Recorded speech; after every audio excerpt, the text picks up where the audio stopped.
近段时间中美关系并不太平，起因大伙都知道，美国人自导自演、蓄意炒作，将中国流浪气球当作美国的国家安全威胁，公然宣称中国气球侵犯美国主权，不但对中国气球予以击落，还对中国民营公司进行制裁，将这一出错上加错的离谱闹剧推到了它不该有的位置上。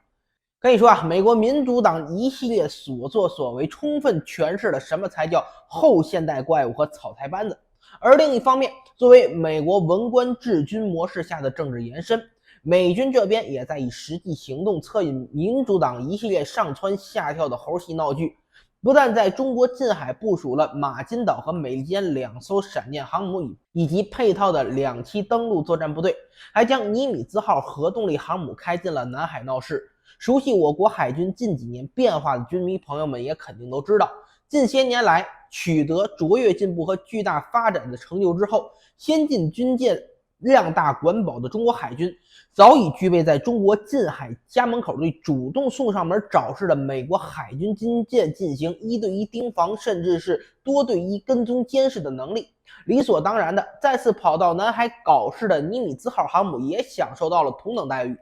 根据央视军事发布的官宣消息，近日我国海军山东号航母前出南海某海域进行实战演练。值得注意的是，在央视发布的视频中，山东号航母使用中英双语进行广播喊话的场景内容如下：这里是中国海军山东号 ，This is Chinese Navy Warship 17。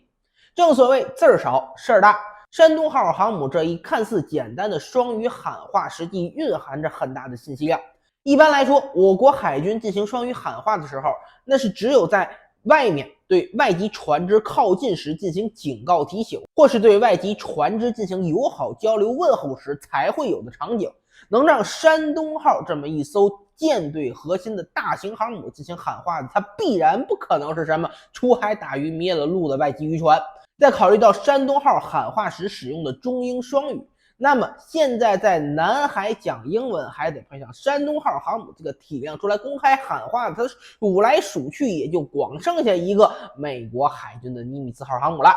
有军事专家据此分析认为，山东号航母极有可能已经和尼米兹号航母发生了近距离接触，亦或是同海域相遇的情况。当然，也不排除尼米兹号航母及其护航编队或舰载机距离中国领海领空过于接近，进而遭到实战演练的山东号航母进行中英双语的警告驱离。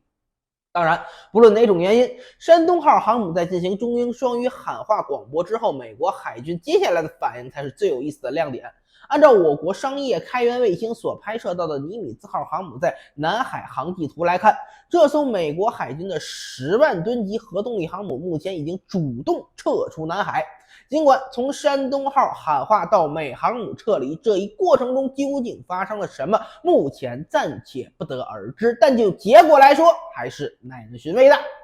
值得注意的是，这并不是尼米兹号航母在南海的第一次撤离了。在本次战备值班任务开始被部署到南海之后，尼米兹号先后有2次以25节高航速横穿南海撤离。这种情况是过去以往美国航母被部署到南海过程中所从未有过的。至于可能的原因，美国海军自己给出的说法已经能给出答案。按照美国海军其他航母舰长的披露，美国海军航母一旦进入南海，无一例外都会立刻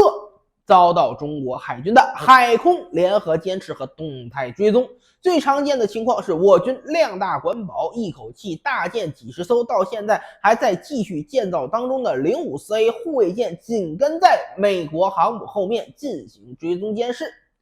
由于054A 本身定位是近海护卫舰，所以设计航速并不算高，仅24节。美国航母舰长宣称，为了能甩开054A 持续追踪，就必须把航速提高到比054A 快25节。这一航速恰好能和尼米兹号一反常态。两次撤离南海速度相对应，再结合中国海军对闯入南海的美军舰船的一贯措施，我们几乎可以肯定，尼米兹号航母本次南海之旅肯定不是轻松愉悦。屁股后面跟着054A 脑袋顶上飞着歼15，同一片海域里还被山东号在广播里喊话，不知道美国人看到这幅光景之后会如何感想啊？现在尼米兹号这么一撤，南海又恢复到了相对平静期。这片广阔而富饶的海域再一次只有中国航母有益，此情此景不免令人心生感叹。曾几何时的美国海军在南海是来去自如，随心所欲，但自打16年南海对峙转折点出现之后，美国海军在南海的境况就一路急转直下，堪称王小二过年，他一年不如一年啊！